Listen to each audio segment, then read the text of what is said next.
Time now for sports on 104.7 The Cave. Here's Ned Reynolds. Mike, the intern Ned Reynolds in the studio. It's Red Friday, and we got the Chiefs-Chargers Sunday night football game before we talk about what happened last night in Detroit. Are we closer to getting Harrison back? Closer, but not yet. According to the word, he is off the IR, which means that Harrison Butker is eligible to play. But is he physically ready?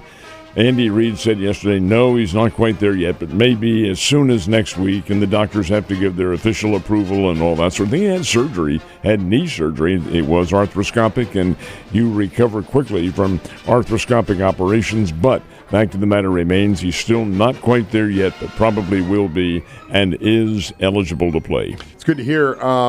We also had a little bit of a push for the legalization of sports gambling in the state last November.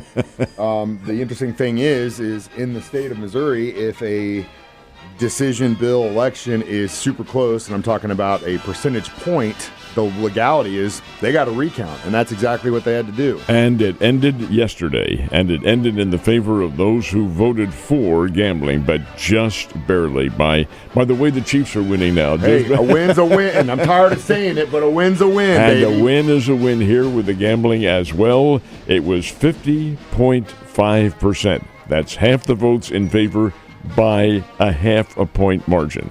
They did the recount pretty much, proved to be the same as what the initial count was. But by 50.5%, gambling has been approved. So right now, it is legal to gamble, but yet it's not ready yet. And that's because the state has not formed the committees to oversee the many aspects of gambling. But later on this year, probably I'm going to guess early fall, somewhere around there, late summer, it will be allowed, and gambling will be legal. Yeah, well, that's what they say when it comes to government, but we all know how fast those guys work, so I wouldn't hold your breath.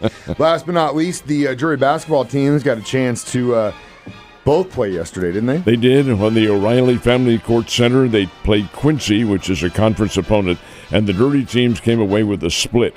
The Lady Panthers won a close one, 91-82 over the Quincy Lady Hawks, and it was a very good game, not decided until the final quarter. The men's game was not close. Quincy wins it by a score of 92-59, and Quincy shot at one point 60% from the field. That's unheard of, 60%, and they're the visitors. What is this? Anyway, a split of a doubleheader. The Drury teams will be back in action this weekend as well, so plenty of basketball forthcoming. We said yesterday they have definitely come up with some really good matchups in the Thursday night football schedule. Again, NFC North showdown between the Packers and Lions. Chiefs fans rooting for the Pack, but it wasn't enough. And they did last night, gave the Detroit Lions a heck of a battle. Game was inside at Ford Field in Detroit. This was their second meeting of the year. Of course, their division opponents and two of the oldest franchises in the NFL. Green Bay came in there, and they were tough.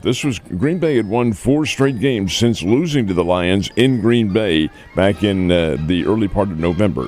Green Bay gave them a tough battle, but a field goal at the gun won it for Detroit 34-31, and with that win, Detroit clinches a place in the playoffs. They are now 12-1 on the year and playing pretty well. Nonetheless, I think we'll see the Green Bay Packers in there as a wild card team, but Detroit gets the win in this one 34-31, and it was a great matchup. Definitely was, and still got some good points from Montgomery last night, so at least there's that.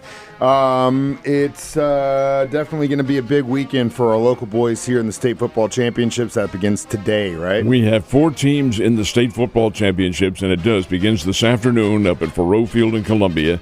And that first game involves 2 area teams that used to be, up until last year, district opponents. They always played each other in the district championship, Fairgrove and Lamar. But they moved the districts, as frequently happens from Misha, and now in different districts, ones in which the state championship will be decided. And Lamar plays Fairgrove at 3 o'clock this afternoon. At 7 o'clock tonight, undefeated Nixa against twice-defeated St. Louis DeSmet.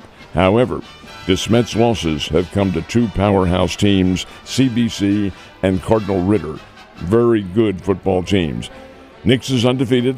They played a tremendous game against Lee Summit North, arguably the number one team in the state. Beat them by 21-20 in a dandy. What happens tonight under the lights? It'll be cold up in Columbia, but it'll be a dandy. There are three of the teams. The fourth one is tomorrow morning, 11 o'clock.